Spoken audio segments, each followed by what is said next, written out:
Bonjour à toutes et à tous, j'espère que vous allez bien aujourd'hui. Je suis Ludivine Kolodziejski, coach holistique. J'accompagne principalement des femmes dans leur éveil et dans leur réveil. Je les accompagne pour qu'elles puissent reprendre les rênes de leur vie en main, qu'elles puissent reprendre confiance en elles et qu'elles se sentent complètement à leur place, dans leur entièreté, à chaque instant. Pourquoi j'ai envie de vous faire ce podcast aujourd'hui? Tout simplement parce que il me semble important de vous raconter mon histoire pour que vous puissiez comprendre pourquoi je fais ce métier aujourd'hui, ce par quoi je suis passée et surtout ô combien je vous comprends, mesdames, toutes autant que vous êtes. J'ai accompagné bon nombre de femmes et je peux vous assurer que cette problématique de confiance en vous, elle vous ronge de l'intérieur, je le sais, elle vous pourrit la vie, je le sais, je suis tellement passée par là que je comprends ce que vous pouvez vivre au quotidien. Maintenant, il est important pour moi de vous présenter un petit peu mon histoire, de vous faire rentrer dans mon intimité, tout simplement pour que vraiment vous captiez euh, que mon histoire de vie n'est peut-être pas forcément si étrangère à la vôtre, que des pans de ma vie sont peut-être identiques à la vôtre, et que tout simplement, je sais pourquoi je fais ça aujourd'hui, et que c'est vraiment ma mission de cœur, ma mission d'âme, et que je me sens à 3000% à ma place, et que j'aime vraiment accompagner les femmes au quotidien, que j'aime pouvoir vous guider, vous permettre de vous révéler à vous-même et d'être enfin dans votre pleine puissance. Alors c'est parti. Donc tout a commencé en 1984, et oui, j'ai 39 ans aujourd'hui, où je suis née. Alors je vais vous raconter mon histoire, pas en détail bien entendu, on prendrait trop de temps, mais en tout cas je vais rentrer quand même dans certains détails pour que vous puissiez comprendre que effectivement il y a des choses que l'on traverse dans la vie qui peuvent ébranler pendant très longtemps, qui peuvent vraiment s'ancrer comme des tatouages indélébiles très néfastes et très négatifs pour soi, mais qu'on peut toujours s'en sortir et arriver à en faire autre chose et arriver à le transformer. Donc dans les années 84, je nais bien entendu avec une maman qui a déjà eu deux enfants d'un premier mariage, et je suis donc la troisième de cette sororité, fratrie du côté de ma mère. Quand j'arrive, tout se passe à peu près bien au sein de cette famille, mais vers 3 ans et demi, voilà, tout part en vrille, comme on pourrait dire. Donc mes parents divorcent et se disputent énormément. Il y a beaucoup de cris, beaucoup de violence verbale, beaucoup de violence physique. Il y a vraiment une animosité, une colère entre les deux qui est très palpable. Et moi, je me retrouve un petit peu au milieu de tout ça. Donc mon papa à l'époque avait pas mal d'argent, travaillait beaucoup. Ma maman travaillait aussi également. Mais bon, c'était une autre époque, dans les années 87, hein, donc les avocats, tous ces juges, etc. Voilà, tout s'est fait pas forcément comme ça se ferait encore aujourd'hui. Toujours est-il que, à 3 ans et demi, je me retrouve à vivre chez mon père. Mon père qui se remarie immédiatement avec une nouvelle femme et qui a, elle, une nouvelle fille, enfin une nouvelle sœur pour moi, pour le coup, qui a une fille qui a 1 an de plus que moi. Donc c'était quelque part génial pour moi. J'étais petite, j'avais 3 ans et demi, elle en avait 5. Bon, c'était super, quoi. Ça, c'est le côté rose et le côté joli des choses. J'ai aussi grandi dans une magnifique maison. Je n'ai absolument manqué jamais de rien, matériellement parlant, du côté de mon papa. C'était plutôt dans l'abondance matérielle, on va dire, et éducative aussi. Cependant, tout ce qui arrive et tout ce qui m'a blessée profondément tout au long de ma vie et qui m'a, jusqu'à ce que je fasse un réel travail sur moi, complètement détruite de l'intérieur, c'est que j'ai été coupée à 3 ans et demi. Alors, pour ceux qui m'écoutent et qui ont des enfants, je pense que vous pourrez d'autant plus comprendre ce que je suis en train de dire. C'est qu'à 3 ans et demi, j'ai été privée immédiatement de ma mère. Donc j'ai été privée d'amour, de son odeur, de ses bisous, de ses câlins, de sa présence, de son côté rassurant, maternel, charnel. Enfin voilà, vraiment ce côté très, très enveloppant qu'une maman peut avoir. Et donc ça m'a beaucoup peinée, beaucoup blessée, d'autant plus que la mère de substitution que j'avais avec mon père, donc ma belle-mère, était plutôt, et je me suis demandé pendant longtemps pourquoi le dessin animé Cendrillon, je l'adorais, était plutôt comme cette marâtre dans Cendrillon. Je l'ai compris que bien plus tard, au travers des blessures que j'avais. Donc effectivement, je vis dans cette maison où j'ai quand même tout ce qu'il me faut quelque part. Je ne manque de rien. Mais je manque cruellement d'amour. Mon père m'en donnait, mais à sa façon, c'est-à-dire de façon très distancée. pas dans la démonstration du tout, il était là, voilà, mais c'était tout, pardon. Et j'avais à côté de cette maison ma grand-mère paternelle qui vivait et qui m'a donné aussi une très très bonne éducation. Je la voyais tous les jours. Enfin voilà, il y avait un lien très fort. Et en même temps, c'est une figure parentale qui a été extrêmement marquante chez moi, puisqu'elle a été la cause à 80% de mes blessures émotionnelles profondes, de mes schémas répétitifs toxiques, de mes croyances limitantes. Dans la lignée des femmes aussi, de ce côté-là, c'est waouh, énormissime. Dans le transgénérationnel, enfin bon, j'ai pas mal pompé, elle m'a pas mal donné de choses et j'ai pas mal pris de son côté. Alors tout ce que je vous dis, je mets aussi la parenthèse que j'aime beaucoup ma famille. Je les aime, je ne les désaime pas. Je les aime, je leur ai pardonné grâce à tout le travail que j'ai fait. Je n'en veux à personne aujourd'hui. Je sais qu'ils ont fait comme ils ont pu au moment où c'était voilà, où c'était l'instant T. Ils ont fait comme ils ont pu, chacun à sa façon et avec ses propres blessures et sa propre histoire. Donc je sais pertinemment qu'aujourd'hui, j'ai beaucoup plus de compassion que de colère et d'agacement envers ces personnes-là. Bien au contraire, je remercie la vie d'avoir pu régler toutes ces choses avant que certaines personnes ne partent de cette terre et au moins l'apaisement était à son comble. Et ça, c'est vraiment super. Donc pour poursuivre, je grandis avec une adolescence un peu perturbée, perturbée parce que avec les injonctions et les remarques que j'ai au quotidien de comparaison, que ça soit auprès des autres membres de ma famille ou des autres jeunes filles de l'école, de mon entourage proche, etc. Je grandis vraiment avec cette idée de me dire waouh, alors en fait je suis moche, je suis conne et je suis grosse. Et ça a été mon slogan jusqu'à il y a quelques années. C'est-à-dire que peu importe les personnes que je rencontrais dans ma vie, à partir de l'adolescence, il fallait que je fasse en sorte que ces personnes adhèrent à mon slogan. C'était limite, j'arrivais en soirée, c'était bonjour, oui, je m'appelle Ludivine, je suis moche, conne et grosse. C'était vraiment la suite, limite la suite de mon prénom, c'était mes autres prénoms. Tellement j'étais convaincue de ce truc, tellement je me disais que c'était pas possible autrement. Et en fait, je développais une colère énorme vis-à-vis de moi, bien entendu, mais je développais une colère exacerbée vis-à-vis des gens qui pouvaient penser le contraire. Je ne concevais pas qu'on puisse penser du bien, du positif, du bon de moi. Donc je n'étais pas aimable et je n'étais pas valable. À partir du moment où j'avais cette croyance limitante, vous vous doutez bien que tout ce qui s'est passé dans ma vie a été un petit peu tumultueux. Les personnes que je rencontrais, je me suis fait abuser, je me suis fait rejeter, je me suis fait humilier, que ce soit des amis ou des petits copains, parce que je laissais cette plaie béante ouverte à l'intérieur de moi et qu'en fait la vie, puisque l'univers répond à votre demande, eh bien répondait simplement à ma demande. Puisque je criais haut et fort que j'étais moche, conne et grosse et que de toute façon je ne pouvais attirer à moi que des gens qui allaient confirmer ma croyance. Bah, la vie me répondait justement, enfin je veux dire, elle a fait son job, hein. Elle a mis sur mon chemin continuellement des gens comme ça. Jusqu'à un jour où j'ai quand même commencé à me heurter à quelque chose. Et ce quelque chose, c'était moi, en fait. Je commençais à être un peu en dissociation par rapport à ce que je vivais. Euh, il y avait comme une partie de moi, très infime, mais tout de même, qui me disait arrête de déconner. Il y a autre chose que ça. Et juste cette mini partie infime a fait que les choses ont commencé à se bousculer et à changer. J'avais déjà commencé à lire pas mal de bouquins sur la psycho. J'étais à fond dans la psycho, mais vraiment psycho dure, quoi. Même si aujourd'hui c'est pas du tout ce que j'affectionne comme matière ou comme bouquin. À l'époque c'était vraiment, ça me parlait quoi, je savais qu'il y avait quelque chose par rapport à ça.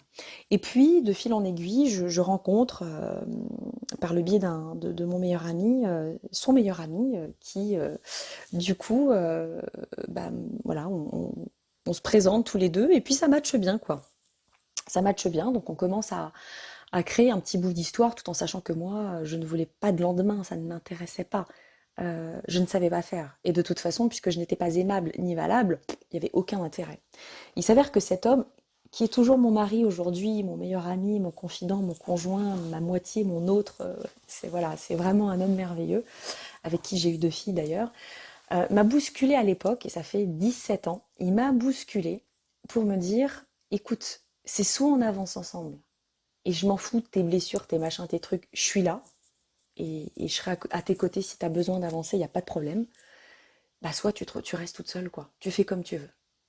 Et le fait qu'il me laisse le choix, et qu'il me retienne pas en mode non, mais je t'aime trop, reste avec moi, bah, ça m'a calmée. Et je pense que c'est vraiment ce qu'il me fallait. Ça m'a calmée. Et je me suis dit, après tout, quel risque je prends? Avec tout ce que j'ai traversé jusqu'à présent, ça peut pas être pire. Et effectivement, j'ai très bien fait, ma foi. Et j'ai très bien fait parce que il a su m'accompagner dans tout. Il a su m'accompagner. Alors même si j'avais été seule, ça aurait été la même chose dans le sens où j'avais déjà eu un déclic pour être déterminée. C'est-à-dire que je savais que j'étais avec lui et que je n'avais pas de jugement, qu'il était là en soutien, en béquille, comme un meilleur ami, comme un amoureux aussi, mais avant tout vraiment comme un soutien indéfectible que je n'avais pas à l'époque auprès d'amis ou de la famille, en fait, tout simplement. Donc ça a vraiment été ma béquille, en fait. Cette personne a été pour moi, voilà, l'atout majeur en me disant, ok, il y a quand même quelqu'un qui peut m'écouter. Et ça a été top. Ce qui fait que cette rencontre-là m'a permis de prendre confiance juste sur un élément, le fait de pouvoir faire des démarches. Et ça, c'était déjà énorme pour moi. Donc j'ai commencé à faire des démarches et j'en ai fait pléthore. Je pense que mon salaire y passait tous les mois dans l'hypnose, les psychothérapies à gogo, les psychiatres, les psychologues, l'EFT. J'ai vu des hypnothérapeutes ericksoniens et je vais y arriver. Ericksonien, pardon. J'ai vraiment fait tout un tas de choses. J'ai lu des bouquins et des bouquins et des bouquins. Et en fait, la finalité de tout ça, au bout de quelques années, parce que ça a pris vachement de temps, j'avais l'impression d'avoir compris. C'est-à-dire que c'est comme si j'ouvrais un livre devant moi et que j'avais vraiment l'histoire de ma vie qui était là. L'histoire de ma vie qui était là, où je pouvais clairement euh, comprendre en fait ce qui se passait. Et là, à ce moment-là, ça a été puissant et fort parce qu'en fait, je voyais tout, je voyais complètement mon histoire in utero, à ma naissance, mes parents, j'avais comme un arbre généalogique, je voyais d'où venait tout, mes schémas répétitifs, mes schémas toxiques, mes croyances limitantes, toutes ces choses qui m'appartenaient pas, que j'avais gardées pour moi, que j'avais pris pour acquis, toutes mes loyautés familiales, etc., etc. Et je voyais vraiment tous ces trucs et je me suis dit, ok, super, ça c'est génial, tu sais tout maintenant, ok. Sauf que j'en fais quoi de ça? Je fais quoi de tout ça? Je- je- j'ai toutes les explications, j'ai presque une notice dans les mains, mais je suis incapable de m'en débarrasser. Je fais comment pour dégager tout ça de ma vie, en fait? Et ça a été un long cheminement pendant peut-être quelques années après. J'ai continué de lire beaucoup de bouquins, de travailler sur moi. J'ai arrêté par contre les professionnels parce que je trouvais que là j'en savais trop et limite c'était complètement angoissant quoi par la suite. Et il s'avère que, on a commencé à changer de vie avec mon mari, ma première fille qui est née en 2014, on a bougé et cetera. On est revenu dans notre ville natale parce que mon mari avait un job à prendre et cetera et en fait, à ce moment-là, je commence à me poser pas mal de questions, mais vraiment pas mal de questions, à me dire ça me turlupinait vraiment quoi. J'adore l'expression. Où j'étais complètement dans le truc à me dire mais attends, faut que tu fasses autre chose de ta vie, ça va pas. Et j'étais tout le temps en train de me dire mais attends, il y a plein de gens qui viennent te voir, euh, on vient tout le temps de parler, on vient tout le temps de demander conseil, t'as une intuition de dingue quand il s'agit de cerner tel truc des gens, pourquoi tu t'en sers pas? Alors j'étais complètement dans un autre job, j'étais responsable commercial alimentaire. Rien à voir, mais clairement rien à voir. J'aimais ce que je faisais en surface. Je n'aimais plus du tout ce que je faisais au moment là où je vous parle de ces prises de conscience là. Et en fait, ce qui s'est passé, c'est que je suis tombée enceinte de ma deuxième fille. Et là, j'ai littéralement, je sais pas si c'est les hormones ou quoi, mais pété un câble. Et j'ai dit à mon mari, j'arrive plus à me lever le matin pour aller bosser. Alors, c'était pas la fatigue hein, de la grossesse, loin de là, parce que ça ne m'a jamais empêché de quoi que ce soit d'être enceinte.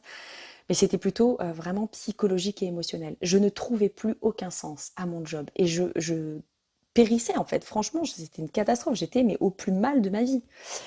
Et je lui dis comme ça, j'aimerais faire ça, devenir coach holistique. Je lui explique en gros, etc. Et il me dit, vas-y. Alors pas que j'attende l'aval de mon conjoint, voilà, de dire je ne peux rien faire sans lui, pas du tout. C'est qu'en fait, le fait qu'ils me disent vas-y, je me suis dit ok, c'est cool. Faut quand même pas oublier, je suis mariée, j'ai un crédit, je quitte un super bon salaire, j'ai un deuxième enfant à venir, on va devoir vivre que sur un salaire. Enfin, c'est quand même des questions à prendre en compte. Donc, je ne peux pas faire n'importe quoi, je ne suis pas seule. Donc, son vas-y banco, pour moi, c'était cool. Il a compris le truc, il sait qu'on va, voilà, en chier un peu financièrement, c'est pas grave, on y va. Et donc ça a été super pour moi parce que je me suis lancée corps et âme pendant plus de 2 ans dans des formations. À Paris, j'ai fait des formations dans des vraies écoles, des grandes écoles d'hypnose humaniste. On travaille la psychologie, la psychothérapie symbolique, donc ça a été grandiose. J'ai travaillé aussi l'EFT, j'ai aussi fait la sophroanalyse des mémoires prénatales. Donc j'ai été vraiment à fond dans le truc parce que je voulais comprendre, je voulais trouver un moyen, un outil qui fasse qu'on puisse se sortir de ces prises de conscience et vraiment le dégager de soi, comme si on déblayait, comme si on vraiment on éradiquait complètement ce truc de soi. Alors bien sûr, j'ai bien conscience qu'on n'aurait pas assez de toute une vie pour tout régler, pour tout régenter, etc. Mais une fois qu'on a déblayé le gros des traumas, le gros des blessures, le gros des schémas, le gros des croyances, il ne reste que des bribes. Et après, on peut le checker au quotidien. On peut, à l'aide d'outils, et une fois qu'on a ces prises de conscience et qu'on a conscience que la vie, que l'univers nous envoie ce qu'on vibre, on arrive à checker ça tout seul. Et on reste dans un état vibratoire relativement haut. Et ça, c'est génial. Donc, je fais toutes ces formations, je prends tout ça, et là, je me dis, ok, je me lance. Donc, je me suis lancée. Mais en me lançant, j'ai pas fait ça n'importe comment. Enfin, je pense. C'est-à-dire que j'ai créé un programme que j'ai testé sur moi d'abord, en me disant, ok, ça te parle, ça te parle, ça te parle. Comment tu peux faire un mix de tout ça, déjà en théorie, pour voir comment ça fonctionne. Je l'ai fait sur moi, et je me suis aperçue que j'étais en train de me libérer de choses que je me trimballais depuis ma naissance, voire bien plus, quoi, dans des mémoires, dans des anciennes vies, ou dans tout ce qu'on m'a dit comme injonction, etc., jusqu'à mes je sais pas quel âge. J'ai réussi à m'en déblayer, à déblayer tout ça, à m'en débarrasser. Donc, pour aller plus loin, j'ai fait un test, en fait, où j'ai fait une mini-pub, où j'ai vraiment bradé mais à mort mon programme, parce que le but à ce moment-là n'était pas de gagner de l'argent, parce que ça reste quand même un business. Je veux dire, c'est mon travail, il faut bien que je me nourrisse aussi au quotidien et que je paye mes factures avec le taf que je fais, même si je le fais avec le cœur, avec énormément d'amour. Mais à ce moment-là, c'était pas la question. La question, c'était, attends, avant de te lancer, vérifie si ça fonctionne. Et donc j'ai fait une petite pub et il y a pas mal de nanas qui sont venues vers moi. Alors quand je dis nanas, c'est entre 20 et 70 ans. Là j'ai eu un panel de dingue, hein. Et donc, elle payait vraiment une somme dérisoire qui, pour moi, était rassurante parce que je me suis dit, si ça match, tant mieux, on continue, on voit ce que ça donne jusqu'au bout. Si ça matche pas, elles n'auront rien perdu. Et au moins, moi, quelque part, ça me déculpabilise. Parce que là, à ce moment-là, j'avais quand même pas mal le syndrome de l'imposteur. J'avais beaucoup de culpabilité sur, ok, est-ce que ça va fonctionner, etc. C'était tout nouveau pour moi de proposer ça vraiment à d'autres femmes. Je savais que ça fonctionnait, j'en étais intimement convaincue, vraiment au plus profond de moi-même. Mais il fallait vraiment que je comprenne comment ça allait fonctionner sur d'autres femmes. On est tellement toutes différentes. Et ce qui s'est passé de magique. Et là, vraiment, je me suis dit, waouh, c'est ça qui fonctionne et c'est ça qui fait que je sais pourquoi je fais ça aujourd'hui et pourquoi mon programme a tellement bien fonctionné. C'est qu'elles ont toutes la même problématique, sans exception. Le manque de confiance en elles. Toutes les femmes qui sont venues à moi sont venues avec la problématique que j'ai portée tout au long de ma vie comme un énorme sac à dos de crottes ou de cailloux, de ce que vous voulez, qui me pesait mais énormément, le manque de confiance en moi. Le manque de confiance en moi a fait que je n'aimais pas mon corps, je n'aimais pas ma tête, je n'aimais pas ma vie, je n'aimais pas les gens qui m'entouraient, je n'aimais pas mon job, je me trouvais nulle, j'étais toujours insatisfaite, même quand je réussissais, et j'ai quasiment réussi tous mes entretiens, mes diplômes, etc., avec des très belles mentions, j'étais éternellement insatisfaite. Pour moi, c'était pas normal. Ou alors c'est qu'ils avaient mal noté, ou alors que c'est parce que c'était un niveau très faible et du coup j'étais au-dessus du lot. Enfin, je me trouvais tout le temps un tas d'excuses pour rester bien centrée sur mon slogan de base que vous connaissez maintenant, je suis moche, conne et grosse. Donc là, je me suis dit, waouh, les nanettes, elles arrivent avec une problématique qui est la même, c'est le manque de confiance. Même si en premier lieu, c'était pas ce qui était dit. Elles arrivaient toutes avec des problématiques complètement différentes. Et lors de l'anamnèse, donc lors du moment où je commençais à leur poser des questions, je me disais, waouh, c'est énorme. En fait, elles manquent cruellement de confiance. Mais à cause de quoi? Et quand on décortique tout ça, bah, le manque de confiance, bien entendu, renvoie aussi au fait qu'on a un manque d'estime, de valeur de soi qui est présent. Donc ça veut dire que je ne suis pas aimable, je ne suis pas valable, exactement comme ce que j'étais. Donc si vous voulez, pour moi, ça a été énormissime parce que je savais ce qu'elle ressentait. Et ça, je crois que ça fait la différence. C'était vraiment, c'est pour ça qu'au tout début, quand j'ai des femmes qui sont venues pour l'arrêt du tabac, pour la perte de poids, juste comme ça, hein, juste pour perdre 2 kilos parce qu'elle avait mangé trop de raclette l'hiver, ou je dénigre pas quand je dis ça, hein, c'est pour faire un peu d'humour. Mais quand j'avais des gens qui venaient avec des problématiques, au tout début que je me lançais, collaient pas du tout avec moi, ça matchait pas. Je pouvais pas les accompagner parce que c'était pas ce que je faisais, c'était pas ce que j'avais dans mes tripes. Et ce que j'avais dans mes tripes et ce que j'ai toujours, c'est ce manque de confiance qui m'a tellement pourri, je l'ai tellement vu en long, en large, en travers, j'ai tellement baigné dedans, dans cette culpabilité, dans cette souffrance intérieure, parce que c'est une réelle souffrance quand on manque de confiance, au point où j'en ai manqué, euh, c'est une souffrance atroce. J'ai passé des heures et des heures à pleurer toute seule, des heures à essayer de me convaincre que oui, il fallait que j'aille à cette invitation parce que ça allait être un super moment. Combien de fois je me suis trouvé des excuses pour pas faire ça? Combien de fois je me suis trouvé des excuses pour pas aller me retrouver à la piscine avec des amis? Je n'ai, écoutez bien, jamais été à la piscine avec des amis. Jamais. Et j'en ai fait des étés, jamais. J'étais toujours habillée, ou alors j'arrivais toujours à la fin, ou je me mettais pas en maillot de bain. Les invites de piscine chez les potes qu'on avait, je n'y allais pas. J'avais une excuse, je pouvais pas me montrer en maillot de bain. Et ça, c'est quelque chose qui est hyper souffrant parce que toutes ces douleurs-là qu'on peut avoir au niveau du corps, au niveau du mental, de pas oser prendre la parole, de ceci, de cela, de trouver que quand on parle, on dit de la merde, de se sentir toujours épié, regardé quand on dit quelque chose parce qu'on a l'impression que vraiment les autres sont bien au-dessus de nous. C'est tellement douloureux et ça ne se voit pas. Parce qu'en plus de ça, les gens qui me connaissent, qui vont écouter ce podcast, vont dire ah non mais elle se fout de nous quand elle arrivait pimpée comme jamais, super bien sapée, les talons, les trucs. Oui, en apparence, j'ai toujours eu la faculté de montrer une surconfiance. Ça dénotait en fait mon manque de confiance, avec beaucoup d'humour, un rire très fort. Bah ouais, parce que c'était le moyen de ne rentrez surtout pas dans ma sphère privée, dans ma bulle, parce que je ne suis pas bien. Et si vous y rentrez, je risque de péter un câble, j'ai pas envie de montrer que je suis mal. Donc c'était vraiment une stratégie de défense que j'avais. Donc effectivement, d'extérieur, ça ne se voyait pas forcément, et c'est d'autant plus souffrant, parce que pourtant on a l'impression qu'on fait des appels à l'aide et ils sont pas entendus. Donc ce test-là avec ces femmes et ce programme, ça a été vraiment extraordinaire parce que c'est là que j'ai compris que j'étais sur la voie. C'est là que j'ai compris que ce que je faisais, c'était grandiose. C'est là que j'ai compris grandiose parce que moi, ça m'apportait du bonheur de pouvoir faire gagner des années à ces femmes. Ça m'apporte du bonheur de pouvoir me dire, punaise, j'ai trouvé un truc de dingue. Ça leur permet vraiment de se sentir mieux dans leur peau aujourd'hui. Ça leur permet de reprendre confiance en elles. Elles gagnent en estime. Elles se sentent mieux dans leur peau. Elles gagnent en valeur, en puissance. C'est énormissime. C'est un cadeau du ciel. Parce qu'on voit la transformation. Entre le avant et le après de la femme, on voit la transformation. Donc j'ai vraiment créé mon entreprise comme ça et mon programme bien sûr maintenant, eh bien il est à disposition. Je l'ai décliné en programme en toute autonomie pour les femmes qui n'auraient pas forcément le temps de venir me voir ou qui seraient peut-être un peu gênées. Elles ont l'opportunité de le faire chez elles, hein, au rythme qu'elles souhaitent. Et j'ai le programme donc vraiment décortiqué en 8 coachings privés avec moi, avec bien entendu un étalement sur 4 mois. Ou en interséance, elles ont, via une plateforme que j'ai créée, des séances de boost, des outils à mettre en place, etc.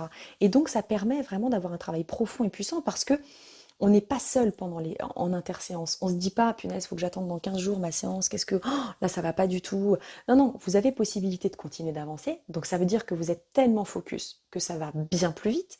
Et en plus de ça, je ne prends jamais plus de 4-5 clientes du programme Grow Up en même temps dans le mois parce que de toute façon, euh, je suis là pour vous. C'est-à-dire qu'on échange par WhatsApp, ça peut être des fois du quotidien avec certaines, je fais des vocaux, etc. Donc je suis vraiment dans cet accompagnement plus où c'est intense, mais si tu veux du résultat, il faut vraiment que tu te donnes à fond. Et j'intègre vraiment aussi cette notion de responsabilité, ce que j'ai compris. Quand j'ai commencé à faire tout ça, enfin quand je me suis moi libérée tout ça, j'ai compris que j'avais une part de responsabilité dans ce que je vivais. La part de responsabilité que j'avais pas eue jusqu'à présent, cette prise de conscience de responsabilité, elle a été retard- retardateur pour moi en fait. Je me suis aperçue qu'elle m'avait freinée énormément. À partir du moment où j'ai commencé à switcher, que j'ai commencé à comprendre que de devenir responsable de ce que j'étais en train de faire au quotidien, que quand je devenais responsable de tout ce que je mettais en place, que tout ce que j'étais en train de créer, ça prenait de l'ampleur, ça fonctionnait, ça matchait parce que je faisais des choix conscients. Et le choix conscient, c'était d'upgrader ma vie. Le choix conscient, c'était de laisser tout se passer derrière moi.